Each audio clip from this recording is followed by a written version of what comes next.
بسم الله الرحمن الرحیم. برکت قرآن عظیم شان. عبدالله ابن عباس رضی الله تعالی عنه می فرماید کسی که پیروی از کتاب الله نماید، الله متعال آن شخص را در دنیا بیراه نمی سازد و آن شخص را در آخرت گمراه نمی سازد. و در همان جا بود که عبدالله ابن عباس این آیه را تلاوت کرد: فمن اتبع هدای فلا یضل ولا یشقى.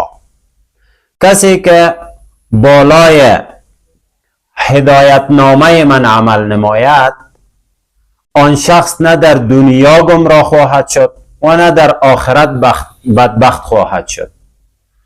پس دوستای نهایت گرامی، ما چگونه از قرآن عظیم شان استفاده بکنیم؟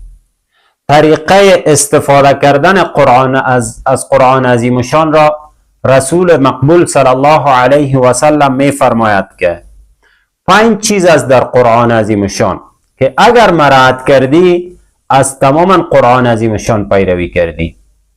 اولا حلال، حرام، محکم، متشابه و امثال.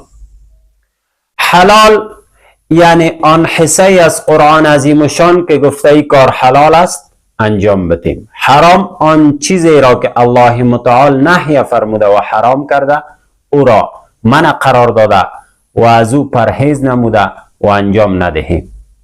محکم چیست؟ محکم حصه از قرآن عظیم شان است که تعلیم عقیده و قانون و غیره را بیان می کند. متشابه چیست؟ متشابه حصه از قرآن عظیم شان است که تماما وقایایی که مربوط به عقاید سمعیات است بیان میکنه، مثلا جنت، دوزخ، عرش، کرسی پروردگار، عرش پروردگار و غیره این چیزها. و امثال عبارت از آن حصه از قرآن عظیم شان است که قصه های عبرتناک و قصه های از واقعات گذشته را بر ما و شما بیان می کند تا از اقوام مختلف ما و شما پند و عبرت بگیریم. چه خوب است که با قرآن عمل نماییم و این است طریقه درست استفاده کردن از قرآن عظیم شان که رسول مقبول صلی الله علیه و سلم بر ما و شما آموخته است. السلام علیکم و رحمت الله.